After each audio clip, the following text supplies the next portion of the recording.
Hi. As a writer, do you want your fiction to stand out, to get noticed for the right reasons?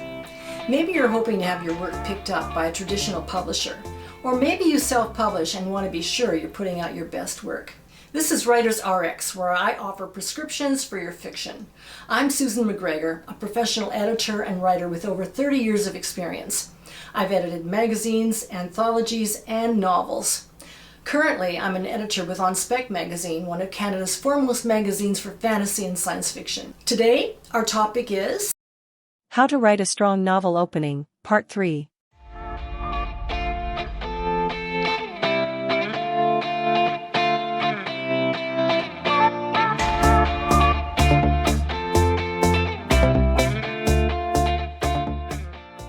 In this post, I'm going to talk about some of the best ways of starting a novel. If you missed my other posts on how to write great openings, check them out at the end of this video. Good novel openings use many of the same techniques as good short story openings. Of course, they usually take longer to develop. They won't be so immediate, and they might span over several pages to give the reader an idea of what or who is involved. Or they could stretch over the entire first chapter. Whatever the opening does, or how long it spans, it's important that it captures the reader's attention and has a strong protagonist with whom the reader can relate. There also needs to be a feeling of tension, a problem presented with which the protagonist has to deal. This can be a potential danger, some impending doom, a serious threat, or it could seem a serious threat to the protagonist but silly and surprising to us, depending on the flavor of the story. If the protagonist is vulnerable in some way or finds her or himself in an awkward circumstance, the opening becomes a better read. The setting has to be established early on, and it should be richly described as befits the style of narration. Similes, metaphors, and other types of description add a lot, and when they reflect the situation in an original way, even better. Both protagonists and antagonists must be strongly motivated towards getting what they want, or preventing what they don't, and this needs to be clear pretty quickly on. Let's take a look at a sample from one of my favorite novels, Soulless, which was written by the talented and wonderful Gail Carriger. I received Gail's blessing to post both her bio as well as this example from her opening of Soulless. Thank you so much, Gail. I really appreciate it. Soulless opens as follows. Miss Alexia Terabody was not enjoying her evening. Private balls were never more than middling amusements for spinsters, and Miss Terabody was not the kind of spinster who could garner even that much pleasure from the event. To put the pudding in the puff, she'd retreated to the library, her favorite sanctuary in any house, only to happen upon an unexpected vampire. She glared at the vampire. For his part, the vampire seemed to feel that their encounter had improved his ball experience immeasurably. For there she was, without escort, in a low-necked ball gown. In this particular case, what he did not know could hurt him. For Miss Alexia had been born without a soul, which, as any decent vampire of good blooding knew, made her a lady to avoid most assiduously. Yet he moved toward her, darkly shimmering out of the library shadows, with feeding fangs ready. However, the moment he touched Miss Terabody, he simply was suddenly no longer darkly doing anything at all. He was simply standing there, the faint sounds of a string quartet in the background, as he foolishly fished about with his tongue for his fangs, unaccountably mislaid. Miss Terabody was not in the least surprised.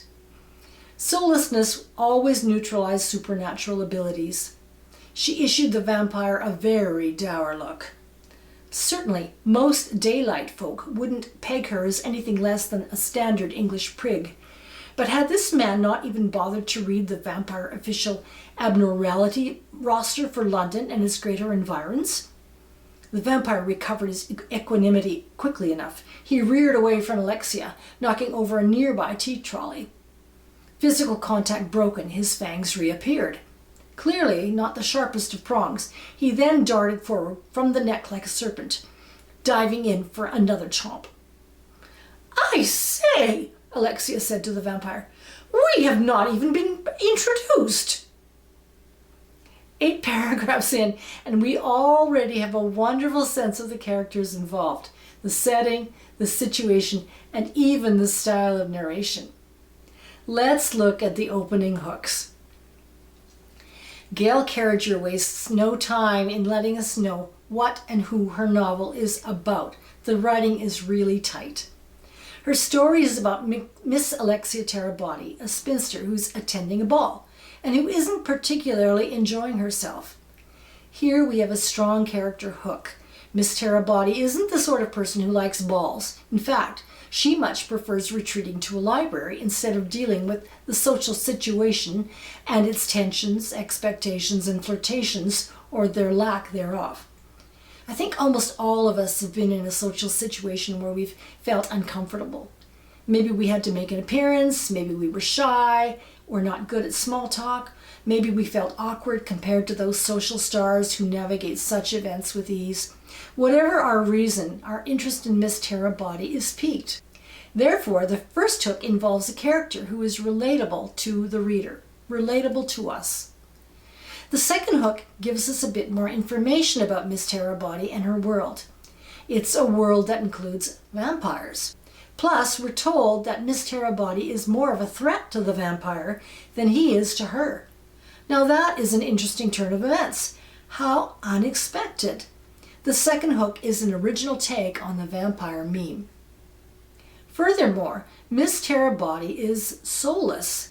Being without a soul isn't an original idea. Many monsters in fantasies are considered to be soulless, demons for example.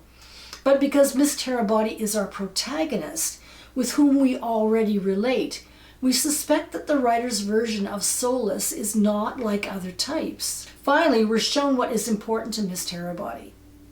It's manners. The vampire has been terribly rude, and we get a sense of the flavor of this story.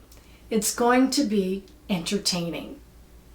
So there are 4 hooks in this opening. They are: number 1, our protagonist is relatable. Number 2, an original twist. Vampires, though dangerous, aren't nearly as dangerous as Miss Terabody. Number 3, our heroine is soulless, a new twist on an idea. But she's also likable and relatable, so being soulless might not be a bad thing. And number 4, humor. Because a lack of manners is a greater faux pas in this story than being bit by a vampire, we know we are in for a fun read. Number 5, original description that reflects the style of the story.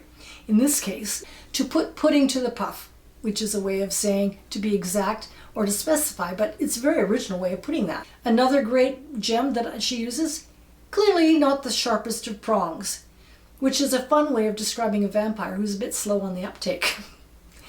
In a nutshell, we have a relatable protagonist, an original twist on a theme, our curiosity about our heroine and her world, and humor with clever descriptors.